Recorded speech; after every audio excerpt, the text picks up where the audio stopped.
അങ്ങനെ ഇറാൻ വജ്രായുധം പ്രയോഗിച്ചിരിക്കുകയാണ്. സർവനാശമാണ് അമേരിക്കയ്ക്ക്. വലിയ രീതിയിലുള്ള ആശങ്ക മിഡിൽ ഈസ്റ്റിൽ നടക്കുന്നു. ഇതിനിടയിൽ ഒമാനിലേക്കും ആക്രമണം നടന്നു എന്നുള്ള വാർത്തകളൊക്കെ വരുന്നുണ്ട്. ആകെ മൊത്തത്തിൽ പ്രതിസന്ധിയിലാണ് ഈ ഒരു യുദ്ധം. കാരണം ഇപ്പോൾ ഒപ്പിടും, ഇപ്പോൾ കരാർ വരും, ഇപ്പോൾ സമാധാനം വരും എന്ന് പറഞ്ഞ അതേ സ്ഥാനത്ത് ഇപ്പോൾ വലിയ രീതിയിലുള്ള ഒരു സംഘർഷാഭരിതം എന്നതിലുപരി കനക്കുന്നു. ഈ യുദ്ധം രൂക്ഷമായി കൊണ്ടിരിക്കുന്ന ഒരു സാഹചര്യമാണ് ഉണ്ടാകുന്നത്. അപ്പോൾ ഈ ഒരു യുദ്ധം ഇങ്ങനെ രൂക്ഷമാവുകയാണെങ്കിൽ നമ്മൾ കഴിഞ്ഞ വീഡിയോകളിൽ പറഞ്ഞതുപോലെ തന്നെ എല്ലാവർക്കും അത് വലിയൊരു പ്രതിസന്ധിയാകും. കാരണം നിലവിൽ ഇപ്പോൾ ഇറാൻ ഈ ഒരു ഹോർമുസ് പൂർണ്ണമായിട്ടും അടച്ചിട്ടിരിക്കുകയാണ്. നമ്മൾ ഈ ഗൾഫ് മലയാളികൾ അല്ലെങ്കിൽ പ്രവാസികളെയൊക്കെ പറ്റി പറഞ്ഞു. ഇനി നമുക്കതൊരു നേരിട്ട് ബാധിക്കുന്ന ഒരു വിഷയത്തിലേക്ക് ഇത് പോകത്തില്ലേ? ഇനി യുദ്ധം നിർത്തുക എന്ന് പറഞ്ഞാൽ അത് ഇറാന്റെ കയ്യിൽ മാത്രം ഇരിക്കുന്ന കാര്യമാണ്. അതാണ് ആദ്യം മനസ്സിലാക്കേണ്ടത്. അതായത് നമ്മളെന്നല്ല, ഈ ലോകത്ത് ആര് കരഞ്ഞു പറഞ്ഞാലും, ആര് കാല് പിടിച്ചാലും, ആരൊക്കെ സമ്മർദ്ദം ചെലുത്തിയാലും ഇറാൻ അയയാൻ പോകുന്നില്ല. ഇറാനെ സംബന്ധിച്ച് ഇറാൻ വലിയ ആക്രമണങ്ങൾ ഏറ്റുവാങ്ങി ഒരുപാട് നാശനഷ്ടങ്ങളെ അഭിമുഖീകരിച്ച് അവരുടെ പരമോന്നത നേതാവടക്കം 48ഓളം ഉന്നതർ കൊല്ലപ്പെട്ടു പോകുന്നത് അല്ലെങ്കിൽ രക്തസാക്ഷികളാവുന്നത് കാണേണ്ടി വന്ന ഒരു വലിയ ജനതയും ഒരു വലിയ രാജ്യവുമാണ്. അന്നൊന്നും ആരും അവരെ സഹായിക്കാനോ അപലപിക്കാനോ ഉണ്ടായിട്ടില്ല. പിന്നെ എന്തിനാണ് ഇറാൻ ഇനി എല്ലാം മറന്ന് ലോകത്തിന്റെ നന്മയ്ക്ക് വേണ്ടി യുദ്ധം നിർത്താൻ പോകുന്നത്? ഒരു ഗുണവുമില്ലാതെ ലോകത്തിന്റെ അപേക്ഷ കേട്ട്, കരച്ചിൽ കേട്ട് ഹോർമുസ് തുറക്കേണ്ട എന്ത് ആവശ്യമാണ് ഇറാനുള്ളത്? അമേരിക്കയുടെ ഭീഷണിക്ക് മുന്നിൽ വഴങ്ങേണ്ട എന്ത് കാര്യമാണുള്ളത്? അതൊക്കെ അത്തരം ചർച്ചകളും അത്തരം സമ്മർദ്ദങ്ങളും അത്തരം കേഴലുകളും വിലാപങ്ങളും ഒക്കെ യുദ്ധം തുടങ്ങുന്നതിന് മുമ്പ് വേണമായിരുന്നു. അതായത് ഇറാനെ ആക്രമിക്കുന്നതിന് മുമ്പ് ഇറാൻ പറഞ്ഞതാണ് ഇതൊക്കെയാണ് സംഭവിക്കാൻ പോകുന്നത്. നിങ്ങൾ ഞങ്ങളെ ആക്രമിച്ചാൽ യുദ്ധമായി ഞങ്ങളത് കാണും. പിന്നെ ഈ യുദ്ധം നിങ്ങളെ കൊണ്ട് കൺട്രോൾ ചെയ്യാൻ പറ്റില്ല. ഇത് മേഖലാ യുദ്ധമായി മാറും. ഞങ്ങൾ ഹോർമുസ് അടയ്ക്കും. ഇത് വലിയ യുദ്ധമായി പരിവർത്തനം ചെയ്യപ്പെട്ടാൽ പിന്നെ ഇത് എപ്പോൾ അവസാനിക്കണമെന്ന് തീരുമാനിക്കുന്നത് ഞങ്ങളായിരിക്കും. ഇത് ഇറാൻ ആദ്യമേ പറഞ്ഞ 4 മാസം മുമ്പ് ഫെബ്രുവരി 28 ഈ ആക്രമണം നടക്കുന്നതിനും വളരെ മുമ്പ് ഇറാൻ പലതവണ 100 തവണയെങ്കിലും ഏറ്റവും കുറഞ്ഞത് ഇറാന്റെ പല നേതാക്കളായിട്ട് പറഞ്ഞതാണ്. അന്ന് അമേരിക്കയെ പിന്തുണച്ച് ഗൾഫ് രാജ്യങ്ങൾ അല്ലെങ്കിൽ നിശബ്ദമായി അമേരിക്കയോട് പറഞ്ഞു യുദ്ധം ചെയ്യരുതെന്നൊക്കെ പറഞ്ഞുവെങ്കിലും അമേരിക്ക യുദ്ധം തുടങ്ങാനായിട്ട് പോകുന്ന സമയത്ത് ഗൾഫ് രാജ്യങ്ങൾ നിശബ്ദമായിരുന്നു. അമേരിക്ക എന്തെങ്കിലും ചെയ്യട്ടെ, ഇറാൻ അങ്ങ് നശിച്ചോളുമെന്ന മട്ടിലിരുന്നു. മറ്റ് രാജ്യങ്ങളും ഇത് അവരുടെ കാര്യമല്ലേ, അവരായി അവരുടെ പാടായി എന്ന് പറഞ്ഞ് അവരും മാറി നിന്നു. അമേരിക്കയും ഇസ്രായേലും ചേർന്ന് കാര്യങ്ങൾ തീരുമാനിച്ചു, യുദ്ധം ആരംഭിച്ചു. ഇപ്പോൾ ഈ 4-ാം മാസം ഇത് ലോകത്തിന്റെ മുഴുവൻ വിഷയമായി മാറിയിരിക്കുകയാണ്. ഇറാനെ സംബന്ധിച്ച് ഇതൊരു വിഷയമേ അല്ല. അതാണ് യാഥാർത്ഥ്യം. ഞാൻ കൃത്യമായി പറയാം. ലോകം മുഴുവൻ നെട്ടോട്ടം ഓടുന്നു, ആശങ്കപ്പെടുന്നു. ഇത് ഞങ്ങളുടെ വിഷയമാണ്, ഇത് പരിഹരിക്കണം എന്ന് എല്ലാ രാജ്യങ്ങളും, പ്രത്യേകിച്ച് അറബ് രാജ്യങ്ങൾ, അമേരിക്കയെ ഇത്രയധികം സപ്പോർട്ട് ചെയ്യുന്ന അറബ് രാജ്യങ്ങളൊക്കെ പറയുന്നു ഇത് നിർത്തേണ്ടത് നമ്മുടെ ആവശ്യമാണെന്ന് പറയുന്നു. ഇറാൻ പറയുന്നത് ഞങ്ങൾക്ക് പ്രത്യേകിച്ച് ആവശ്യമൊന്നുമില്ല. അങ്ങനെ തന്നെയാണ് ഇറാന്റെ നിലപാട്. ഞങ്ങൾക്ക് ആവശ്യമുണ്ട്, അത് ഞങ്ങളുടെ ആവശ്യങ്ങളാണ്. ആ ആവശ്യം ഇത്രയും കാലം നിങ്ങൾ അനാവശ്യമാണെന്ന് പറഞ്ഞതുകൊണ്ടാണ് ഈ പ്രശ്നം മുഴുവൻ ഉണ്ടായത്.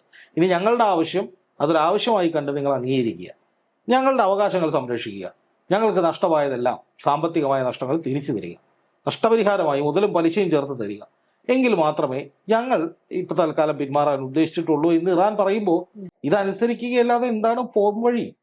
ഇപ്പൊ ഹോർമുസ് എന്ന് പറയുന്നത് ഇറാന്റെ വജ്രായുധമാണ്. അവിടെ ഒരു കത്രികപ്പൂട്ടാണ് ഇറാൻ ഇട്ടിരിക്കുന്നത്.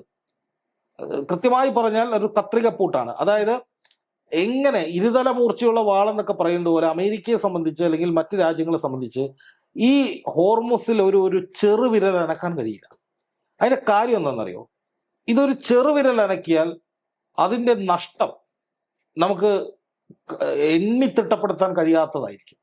അത് അന്താരാഷ്ട്ര വിപണിയിൽ ഉണ്ടാക്കുന്ന ഇമ്പാക്റ്റ് നമ്മൾ ചിന്തിക്കുന്നതിനേക്കാൾ വളരെ വളരെ മുകളിലായിരിക്കും. കാരണം 200ഓളം എണ്ണ കപ്പലുകളാണ് ഹോർമുസിന് ചുറ്റും കിടക്കുന്നത്.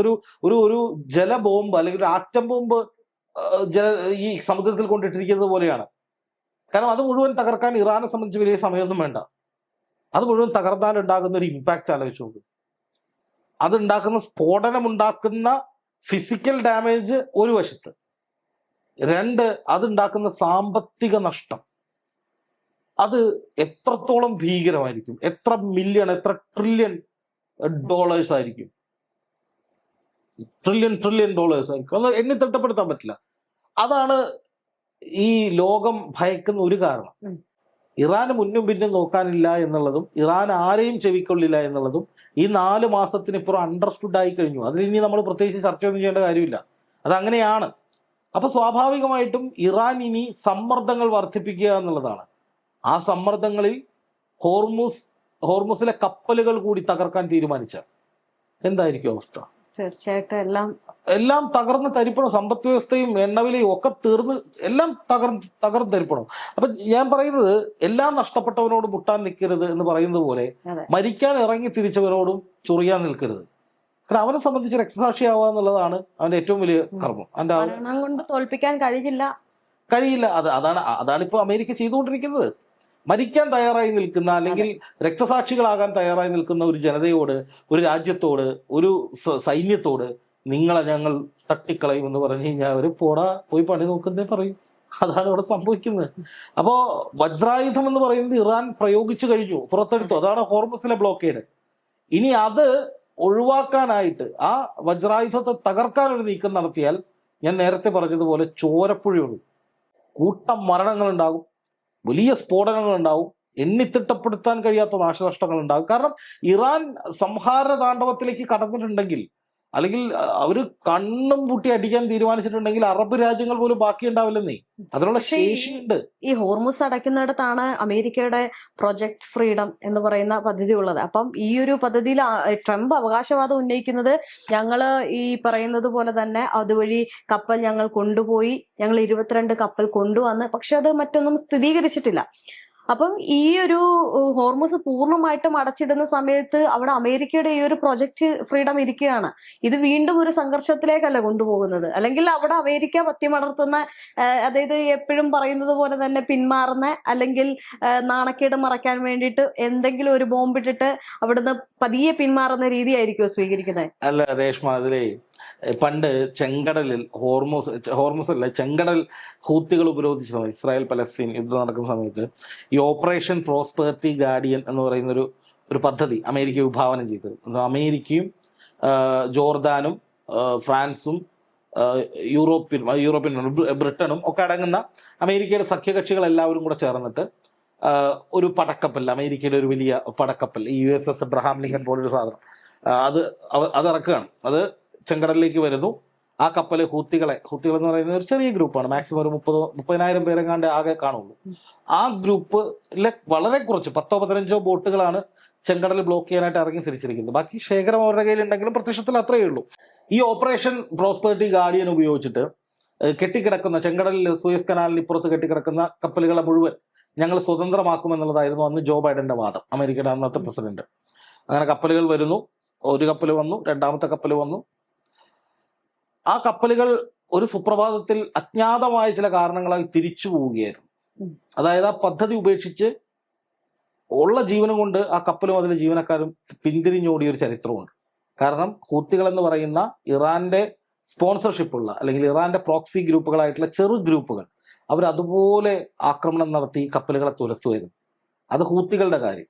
അപ്പോ ഈ പറയുന്ന ഇറാൻ നേരിട്ട് ഇറങ്ങി തിരിച്ചാൽ എന്തായിരിക്കും അവസ്ഥ? അതാണ് ഹോർമുസിൽ സംഭവിക്കുന്നത്. ഇപ്പൊ അമേരിക്ക പറയുന്നു, ഹോർമുസിലൂടെ ഞങ്ങളുടെ പടക്കപ്പലുകൾ ഇതാ വരുന്നു. USS Gerald Ford, USS Abraham Lincoln, USS George Bush, പിന്നെയും വേറെയും കപ്പലുകൾ വരും. 13 ഒരു മിഡിൽ കപ്പലുകൾ, ഇടത്തരം കപ്പലുകൾ, ഇതൊക്കെ വന്നിട്ടുണ്ടായിരുന്നു. ഒമാൻ ഉൾക്കടൽ കഴിഞ്ഞ് ഇങ്ങോട്ട് കേട്ടില്ല. ഈ ഒരൊറ്റ കപ്പലും ഹോർമുസ് കടലിടുക്കിലേക്ക് വന്നിട്ടില്ല. അതാണ് ഈ യാഥാർത്ഥ്യം. ഈ കഴിഞ്ഞ ദിവസം പോലും 2 കപ്പലുകൾ ഈ ഹോർമുസ് കടലിടുക്കിലേക്ക് വരാൻ വേണ്ടി ശ്രമിച്ചിട്ട് ഒമാൻ ഉൾക്കടലിൽ എത്തിയപ്പോഴേക്കും ഇറാൻ അടി തുടങ്ങി. അതേപോലെ യൂട്ടേൺ അടിച്ച് ഇന്ത്യൻ മഹാസമുദ്രത്തിൽ കൊണ്ട് പാർക്ക് ചെയ്തിട്ടിരിക്കുകയാണ്. ഈ USS ജെറാൾഡ് ഫോർഡ് ഇടയ്ക്ക് തകരാറുകൾ വന്ന് ഷെഡിൽ കയറ്റിയായിരുന്നു. എന്താണ് കാരണമെന്ന് അമേരിക്ക പറഞ്ഞിട്ടില്ല. ചെറിയ കുറച്ച് അറ്റകുറ്റപ്പണികൾ ഉണ്ടെന്നാ പറഞ്ഞു. പക്ഷെ കാരണം ഇറാൻ പറഞ്ഞു, ഞങ്ങൾ നല്ല അടി കൊടുത്തിട്ടുണ്ട്, എഞ്ചിൻ റൂം വരെ കംപ്ലൈന്റ് ആയി, അതുകൊണ്ട് കൊണ്ടുപോയാന്ന് പറഞ്ഞു. അപ്പം ഇപ്പൊ അപ്പാച്ചെ എന്ന് പറയുന്ന അമേരിക്കയുടെ ഏറ്റവും വലിയ ഹെലികോപ്റ്ററിന് നേരെ ആക്രമണം നടത്തിയെന്ന്, 21,000 അടി ഉയരത്തിൽ പറക്കാൻ കഴിയുകയും അതേപോലെ കരയുദ്ധത്തിൽ താഴ്ന്നു പറന്ന് പങ്കെടുക്കാനും കഴിയുന്ന ഇറാഖ് അഫ്ഗാൻ അധിനിവേശ യുദ്ധ സമയങ്ങളിൽ ഏറ്റവും നിർണായകമായ പങ്ക് വഹിച്ച ഒരു ശ്രേണിയിൽപ്പെട്ട ഹെലികോപ്റ്ററാണ് അപ്പാഷെ എന്ന് പറയുന്നത്. അത് അമേരിക്കയുടെ പ്രസ്റ്റീജിയസ് ആയിട്ടുള്ള ഒരു ഹെലികോപ്റ്ററാണ്. ആ ഹെലികോപ്റ്റർ വരെ അടിച്ചു പൊട്ടിക്കാൻ ഇറാൻ സെക്കൻഡുകൾ മതിയായിരുന്നു. ഒരു ചെറിയ ഡ്രോൺ അയച്ചിട്ട് പൊട്ടിച്ചാണ്. അപ്പം ഞാൻ പറയുന്നത്, അങ്ങനെ കഴിവുകളുള്ള ഇറാനെ എന്ത് കാണിച്ചിട്ടാണ് ഇവർ പേടിപ്പിക്കുന്നത്? അല്ലെങ്കിൽ നോക്ക് 4 മാസമായി അമേരിക്ക ഇത്ര വലിയ ശക്തിയാണ്, അമേരിക്ക ഇത്രയും കപ്പാസിറ്റി ഉണ്ട്, അമേരിക്ക വലിയ നെറ്റ്വർക്ക് ഉണ്ടാക്കുകയാണ് എന്നൊക്കെ പറയുകയാണെങ്കിൽ ഈ പറയുന്ന കപ്പലുകൾ ഉപയോഗിച്ച് എന്തുകൊണ്ടാണ് ഒരു കപ്പൽ ഒരു ഒരു ഒരു ഒരു പട- ഒരു ഒരു ഒരു വാണിജ്യ കപ്പൽ പോലും ഈ വഴി കടത്താൻ പറ്റാത്തത്? ഇപ്പൊ ഞാൻ ചോദിക്കുന്നത് 22 കപ്പലുകൾ കടത്തി എന്നൊക്കെ അമേരിക്ക പറഞ്ഞ കപ്പലിന്റെ ഫോട്ടോയോ വിഷ്വലോ ഒന്നുമില്ല. എന്തെങ്കിലും വേണ്ടേ? സാധാരണഗതിയിൽ ട്രംപിനെ സംബന്ധിച്ച് എന്തെങ്കിലും ഒരു ചെറിയ കാര്യം കിട്ടിയാൽ തന്നെ പർവ്വതീകരിച്ച് ഞങ്ങൾ ഭയങ്കര സംഭവമാണെന്ന് പറയുന്ന ആളാണ്. അങ്ങനെ ഒരാൾ 21 കപ്പലുകൾ അതിലെ പോകുന്നതിന്റെ ഒരു ചിത്രമെങ്കിലും പങ്കുവെക്കാത്തതിന്റെ കാരണം എന്താണ്? ഇനി അങ്ങനെ 21 കപ്പലുകൾ പോയിട്ടുണ്ടെങ്കിൽ ഇറാന്റെ സർവൈലൻസിൽ കിടക്കുന്ന ബാക്കി 150 കപ്പലുകളുണ്ട്. അതിന് നേരെ ഇറാൻ അറ്റാക്ക് ചെയ്യാതെ വിടുമെന്നാണ് കരുതുന്നത്. ഞങ്ങൾ തോൽക്കുമെന്ന് തോന്നിയാൽ അല്ലെങ്കിൽ ഞങ്ങൾക്കൊരു ഭീഷണി വരുമെന്ന് ഭീഷണി വന്നാൽ അതിനെ ശക്തമായ ഭാഷയിൽ ചെറുത്തു തോൽപ്പിക്കുന്നവരാണ് ഇറാൻ സൈന്യം എന്ന് പറയുന്നത്. അപ്പോൾ ആ ഇറാൻ സൈന്യത്തിനെ കണ്ണുവെട്ടിച്ച് 20 കപ്പലുകൾ കൊണ്ടുപോയി എന്ന് ട്രംപ് പറഞ്ഞാൽ ആര് വിശ്വസിക്കാനാ? ഇപ്പൊ ഈ കഴിഞ്ഞ മണിക്കൂറിൽ ട്രംപ് ഒരു കാര്യം പറഞ്ഞിരുന്നു, ഞങ്ങള് ചില കപ്പലുകൾ ഹോർമുസ് കടത്തി, അതിനുവേണ്ടിയാണ് ഇപ്പൊ ആക്രമണം നടത്തിയെന്ന് ട്രംപ് ഫോക്സ് ന്യൂസിന് നൽകിയ ഒരു അഭിമുഖത്തിൽ പറഞ്ഞത് രാവിലെ. എന്നിട്ട് ഇറാനെ തീർത്തു. ഇറാനെ തകർത്തു. ഇപ്പൊ ഞങ്ങൾ 2-ാം ദിവസം ആക്രമണം നടത്തിയത് ഈ ഹോർമുസിലെ ചില കപ്പലുകളെ കടത്തിക്കൊണ്ടുവരാനായിരുന്നു. അതുകൊണ്ട് അതിൽ ഞങ്ങൾ വിജയിച്ചു. എല്ലാ ദിവസവും മില്യൺ കണക്കിന് എണ്ണ ഞങ്ങൾ ഇറാനിൽ നിന്ന് കൊണ്ടുവരുന്നുണ്ട്. അതുകൊണ്ടാണ് $200 കടക്കാൻ ഇരുന്നത്. ഞങ്ങൾ ഈ ഒരു കപ്പൽ കൊണ്ടുവന്നാണ് ഇറാനിലെ എണ്ണ മുഴുവൻ കൊണ്ടുവന്ന് ഞങ്ങൾ ലോകത്തെ രക്ഷപ്പെടുത്തിക്കൊണ്ടിരിക്കുന്നത് എന്നുള്ളത്. ഇതാണ് ട്രംപ് പറഞ്ഞുകൊണ്ടിരിക്കുന്നത്. ഇതിനൊന്നും ഒരു അടിസ്ഥാനമില്ലെന്നേ. കാരണം ഇറാന്റെ 7 അയലത്ത് അമേരിക്കയുടെ ഒരു സംവിധാനം ഇല്ല. അപ്പൊ ഈ ട്രംപ് നിരന്തരമായി ഇത് പറയുന്നതിന്റെ കാരണം എന്ന് പറയുന്നത് ഒന്നും സംഭവിച്ചിട്ടില്ല, അമേരിക്കയ്ക്കൊന്നും സംഭവിച്ചിട്ടില്ല, ഈ ട്രംപിന്റെ വാദങ്ങൾക്ക് ഒരു കോട്ടവും തട്ടിയിട്ടില്ല, അതൊക്കെ ശരിയാണ്, സത്യമാണ് എന്ന് ലോകത്തെ തെറ്റിദ്ധരിപ്പിക്കാൻ വേണ്ടി നടക്കുന്ന ശ്രമമാണ്. അല്ലാതെ ട്രംപ് വിചാരിച്ചാലൊന്നും ഈ പ്രശ്നം പരിഹരിക്കാൻ സാധിക്കില്ല. അതാണ് നമ്മൾ ആദ്യം തന്നെ പറയുന്നത്. ഹോർമുസിൽ ഇറാന്റെ വജ്രായുധത്തെ തൊട്ടാൽ അല്ലെങ്കിൽ ഹോർമുസിൽ എന്തെങ്കിലും തരത്തിൽ ഇടപെടലുകൾ നടത്തിയാൽ പിന്നെ ചോരപ്പുഴയായിരിക്കും. നമ്മൾ പറഞ്ഞതുപോലെ ഭയാനകമായ, നമ്മളൊന്നും സ്വപ്നത്തിൽ പോലും ചിന്തിക്കാത്ത വിധത്തിലുള്ള വലിയ യുദ്ധതലങ്ങളിലേക്ക് പോകും. അത് ഈ പറയുന്നത് പോലെ ഒരു പക്ഷേ ഒരു മഹായുദ്ധത്തിന്റെ സ്വഭാവത്തിലേക്കും കൂടി നീങ്ങാനുള്ള സാധ്യതകളുമുണ്ട്. ഇവിടെ ഒരു സംശയം കൂടി ഉണ്ട്. അതായത് നമ്മൾ ഈ ഒരു വാർത്ത ആദ്യം തൊട്ടേ റിപ്പോർട്ട് ചെയ്യുന്ന സമയത്ത് എനിക്ക് തോന്നിയ ഒരു കാര്യമാണ്, അതായത് ഈ ഇറാൻ ഇത്രയേറെ മിസൈൽ ശേഖരവും ഇത്രയും വലിയ ശക്തിയാണെങ്കിൽ എന്തുകൊണ്ടായിരുന്നു ആദ്യമേ ഈ ഒരു സ്കൂളിലേക്ക് ഒരു ആക്രമണം നടത്തിയപ്പോൾ ഈ അമേരിക്കയും ഇസ്രയേലിനെയും വലിയൊരു അടി കൊടുത്ത് അവിടെ ഒതുക്കി നിർത്താതെ ഈ ഒരു യുദ്ധം ഇത്രയും നാൾ കൊണ്ടുപോയത്? ഈ ഇറാന്റെ ആവശ്യങ്ങൾ നടപ്പാക്കാൻ വേണ്ടിയിട്ട് ഇത്രയും കാത്തിരിക്കേണ്ട അല്ലെങ്കിൽ ഇങ്ങനെ ഒരു ഈ ഒരു ദിവസം വരെ വരേണ്ട ആവശ്യം ഉണ്ടായിരുന്നു ഇറാനെ? അല്ല, ഇറാനെ സംബന്ധിച്ച് ഇറാൻ ഈ യുദ്ധത്തിൽ നിർണായകമായ പങ്ക് വഹിക്കാൻ തുടങ്ങിയത് യുദ്ധത്തിന് ശേഷമാണ്. അല്ലെങ്കിൽ ഈ യുദ്ധത്തിന്റെ കൺട്രോൾ ഇറാന്റെ കയ്യിലേക്ക് വന്നത് യുദ്ധത്തിന് ശേഷമാണ്. ഇറാൻ ഒരു യുദ്ധം ആഗ്രഹിച്ചിരുന്നില്ല. ഇറാൻ അറിയാം യുദ്ധം തുടങ്ങിയാൽ ആദ്യഘട്ടത്തിൽ വലിയ നാശനഷ്ടങ്ങൾ ഉണ്ടാകുമെന്ന് ഇറാൻ അണ്ടർസ്റ്റുഡാണ്. കാരണം ഇറാനെ സംബന്ധിച്ച് അവരുടെ വ്യോമ പ്രതിരോധ സംവിധാനങ്ങൾ കുറച്ച് ദുർബലമാണ് എന്ന് മാത്രമല്ല വലിയ പ്രദേശമാണ് ഇറാൻ എന്ന് പറയുന്നത്. അപ്പോൾ അവിടേക്ക് തലങ്ങും വിലങ്ങും ആക്രമണം നടത്തിയാൽ കുറേ പ്രദേശങ്ങളിൽ പണി കിട്ടാൻ സാധ്യതയുണ്ട്. പക്ഷെ തന്ത്രപ്രധാനമായ ആയുധ ശേഖരങ്ങൾ, ആണവ പരീക്ഷണ കേന്ദ്രങ്ങൾ, ഇതൊക്കെ ഭൂഗർഭങ്ങൾ, അവിടെ ഒന്നും സംഭവിക്കില്ല. പക്ഷെ ഉപരിതലത്തിലുള്ള ഒരുപാട് പ്രദേശങ്ങൾ പോകും എന്നുള്ളത് ഇറാൻ അണ്ടർസ്റ്റുഡാണ്. അതുകൊണ്ടാണ് ഇറാൻ ഞങ്ങളെ ആക്രമിച്ചാൽ ഞങ്ങൾ തിരിച്ചടിക്കുമെന്ന് മാത്രം പറഞ്ഞിരുന്നത്. ഇറാൻ ഒരിക്കലും അങ്ങോട്ട് പോയിട്ട് നിങ്ങളെ അടിക്കുമെന്ന് പറഞ്ഞിട്ടില്ല. അത് അവസാന സമയത്ത് എപ്പോഴോ 1-2 തവണ മാത്രമേ ഇറാൻ അത്തരത്തിൽ വെല്ലുവിളി മുഴക്കിയിട്ടുള്ളൂ. പക്ഷെ ഭൂരിഭാഗം സമയവും ഇറാൻ പറഞ്ഞിരുന്നത് ഞങ്ങളുടെ പരമാധികാരത്തിന് നേരെ വന്നാൽ, ഞങ്ങളുടെ ആത്മാഭിമാനത്തിന് നേരെ വന്നാൽ ഞങ്ങൾ തിരിച്ചടിക്കുമെന്നുള്ളതാണ്. അങ്ങനെ തന്നെയാണ് സംഭവിച്ചതും. ആ യുദ്ധം അമേരിക്കയും ഇസ്രായേലും വേണ്ടി തുടങ്ങി. പക്ഷെ തുടങ്ങിക്കഴിഞ്ഞപ്പോൾ സംഭവിച്ചത് ഇറാന്റെ കൈകളിലേക്ക് നിയന്ത്രണം വന്നു. ഇറാനെ സംബന്ധിച്ച് ഇറാൻ ഉണ്ടായ നഷ്ടങ്ങൾ അങ്ങനെ നികത്താൻ പറ്റുന്നതോ ആ നഷ്ടങ്ങൾ ഉണ്ടായതിനു ശേഷം ഒരു ചർച്ച നടത്തി പരിഹരിക്കാൻ കഴിയുന്നതോ അല്ല. മാത്രമല്ല ഇറാനെ ചതിയിലൂടെ വീഴ്ത്തുകയായിരുന്നു. കാരണം ഒരു വശത്ത് ഈ ആണവ കരാറുമായി ബന്ധപ്പെട്ട് ചർച്ചകൾ നടക്കുക, 3 ചർച്ചകൾ നടത്തി 4ാമത്തെ ചർച്ചകൾക്ക് തീയതി കൊടുത്ത് പിരിഞ്ഞതിന് 2ാം ദിവസമാണ് അമേരിക്ക പൊടുന്നനെ ഇറാന് നേരെ ആക്രമണം നടത്തുന്നത്. അങ്ങനെ ഒരു സാഹചര്യം അമേരിക്ക സൃഷ്ടിച്ചത് എന്തിനാണെന്നറിയോ? ഈ ആയത്തുള്ള അലി ഖാംനെയി എന്ന കൊല്ലപ്പെട്ട രക്തസാക്ഷിയായ അവരുടെ മുതിർന്ന നേതാവ്, പരമോന്നത നേതാവ് ഉൾപ്പെടെയുള്ള ഉന്നതരാരും ഒളിവിൽ പോകാതിരിക്കാൻ, ബങ്കറുകളിൽ സുരക്ഷയ്ക്കായി പോകാതിരിക്കാൻ അല്ലെങ്കിൽ റഷ്യയിലേക്ക് കടക്കാതിരിക്കാൻ വേണ്ടിയാണ് ഞങ്ങളിപ്പോൾ യുദ്ധമൊന്നും ചെയ്യുന്നില്ല, നമുക്ക് ചർച്ച ചെയ്യാമെന്ന് പറഞ്ഞ് ഇറാന്റെ ആളുകളെ വിളിച്ചു വരുത്തി സംയമനത്തിന്റെ പാതയിൽ പോയത്. അപ്പോൾ അമേരിക്ക കരുതി എന്താണ്, യുദ്ധമില്ലെങ്കിൽ സാധാരണഗതിയിൽ ഇവർ ഒളിവിൽ പോകേണ്ട കാര്യമൊന്നുമില്ല. അപ്പൊ അവരെന്ത് ചെയ്തു? അവരും ഒളിവിൽ പോകാതെ ഭരണസ്ഥിരാ കേന്ദ്രത്തിൽ എല്ലാവരും കൂടിയിരുന്നു. ആ സമയം നോക്കി സ്ഫോടനം നടത്തി അവരെ വധിച്ചു. അത് ശരിക്കും ചതിയാണ്, യുദ്ധനീതിയൊന്നുമല്ല. കെണി വെച്ച് പിടിക്കുക അല്ലെങ്കിൽ കെണി വെച്ച് തീർക്കുക എന്നുള്ളതാണ്. പക്ഷെ അന്നൊക്കെ ആയത്തുള്ള അലി ഖാംനെയി മരിച്ച സമയത്ത് ഇവിടെ കിടന്ന് തുള്ളിച്ചാടിയ കുറെ ആൾക്കാരുണ്ടായിരുന്നു. ഇസ്ലാമിക തീവ്രവാദം നശിച്ചു, അല്ലെങ്കിൽ ഇസ്ലാമിക റിപ്പബ്ലിക് ഇല്ലാതായി, ഇസ്ലാമിക രാജ്യം തകർന്നു എന്നൊക്കെ പറഞ്ഞ് ഇവിടെ കിടന്ന് തുള്ളിക്കളിച്ച ആളുകളൊന്നും ഇപ്പൊ കാണുന്നില്ല. 3 തവണ പെട്രോൾ വില കൂട്ടി, ഗ്യാസ് കിട്ടാനില്ല, ഹോട്ടലിലാണെങ്കിൽ തീ വില, ഇനിയും ഒരുപാട് പണി കിട്ടുമെന്ന് ഏകദേശം എല്ലാവർക്കും ബോധ്യം വന്നിട്ടുണ്ട്. അതുകൊണ്ട് ഇത് മതമല്ല വിഷയം. ഇതിൽ മതം കലർത്തിയവർക്കൊക്കെ ഇത് മതമല്ല വിഷയം എന്നുള്ളത് മനസ്സിലായി. അതാണ് മാത്രമല്ല, ഇപ്പൊ ഈ ഹോർമുസ് പൂർണ്ണമായിട്ടും അടച്ചത് കൊണ്ട് ഇനി വരാനിരിക്കുന്നത് ഒരു വൻ ദുരന്തമായിട്ട് കണക്കാക്കണ്ടേ? കാരണം ഈ ലോകാരോഗ്യ സംഘടന പറഞ്ഞിരുന്നു, ഈ നവംബർ ആകുമ്പോഴത്തേക്കും ഭക്ഷ്യം കിട്ടാതെ ഭക്ഷ്യവസ്തുക്കൾ കിട്ടാതെ ഒരുപാട് പേർ മരണപ്പെടും, അല്ലെങ്കിൽ വലിയ രീതിയിലുള്ള പ്രശ്നങ്ങളിലേക്ക് പോകാനും ഈ മരുന്നുകൾ കിട്ടാതെ ആ പ്രതിസന്ധി രൂപപ്പെടും എന്നൊക്കെ പറഞ്ഞിട്ടുണ്ടായിരുന്നു. അപ്പം ഈ ഹോർമുസ് ഇപ്പോൾ പൂർണ്ണമായിട്ടും അടച്ചു കഴിഞ്ഞാൽ അത് വീണ്ടും കൂടുതലാകുകയല്ല ചെയ്യുന്നത്. അല്ല, തീർച്ചയായിട്ടും ഇതിപ്പോ പൂർണ്ണമായിട്ട് അടയ്ക്കുക എന്ന് പറയുമ്പോൾ ഹോർമുസ് അടയ്ക്കും തുറക്കും എന്നൊക്കെ പറയുന്നത് കാലങ്ങളായിട്ട് നമ്മൾ കേൾക്കുകയാണ്.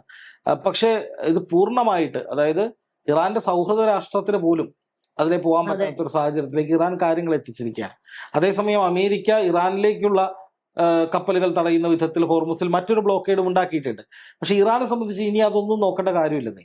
കാരണം ഇറാൻ ഇത്രയും കാലം കരുതിയിരുന്നത്, അല്ലെങ്കിൽ ഏറ്റവും ഒടുവിൽ ഈ കഴിഞ്ഞ കുറച്ച് ദിവസങ്ങളായി കരുതിയിരുന്നത്, ഒരു യുദ്ധവിരാമം ഉണ്ടാവുകയാണെങ്കിൽ ഉണ്ടാകട്ടെ, ഞങ്ങളുടെ ആവശ്യങ്ങൾ പരിഗണിക്കുകയാണെങ്കിൽ നമുക്കത് സെറ്റിൽ ചെയ്യാം എന്നുള്ള നിലയിലായിരുന്നു. പക്ഷെ ഇപ്പോൾ ഇറാൻ പറയുന്നത് ഒരു ചർച്ചയ്ക്ക് പോലും ഇനി സ്കോപ്പില്ല, ഒരു ചർച്ചയ്ക്ക് സാധ്യതയില്ല, ഒന്നും വേണ്ട, നമുക്ക് അടിച്ചു തീർക്കാം എന്നുള്ള നിലയിലേക്ക് ഇറാൻ വരികയാണ്. അപ്പൊ അതിന്റെ അർത്ഥം ഇനി ചോരപ്പുഴ ഒഴുകുക തന്നെ ചെയ്യും. ഇത് ആയുധത്തിന്റെ ഭാഷയിൽ, യുദ്ധത്തിന്റെ ഭാഷയിൽ, സമ്മർദ്ദത്തിന്റെ ഭാഷയിൽ ഈ യുദ്ധം അവസാനിപ്പിക്കാനാണ് അമേരിക്ക ഇനിയും ശ്രമിക്കുന്നതെങ്കിൽ ചോരപ്പുഴ ഒഴുകും. മിഡിൽ ഈസ്റ്റ് കൊലക്കളമായി മാറും, സർവനാശം സകല രാജ്യങ്ങളെയും തേടിയെത്തും. ഒരു ലോകമഹായുദ്ധം ഉണ്ടായാൽ എന്താണോ സംഭവിക്കുക അത് തന്നെയായിരിക്കും, ആ രീതിയിൽ തന്നെയായിരിക്കും നാശനഷ്ടങ്ങൾ ഉണ്ടാവുക. അതിലേക്കാണ് ഇപ്പോൾ കാര്യങ്ങൾ നീങ്ങുന്നത്.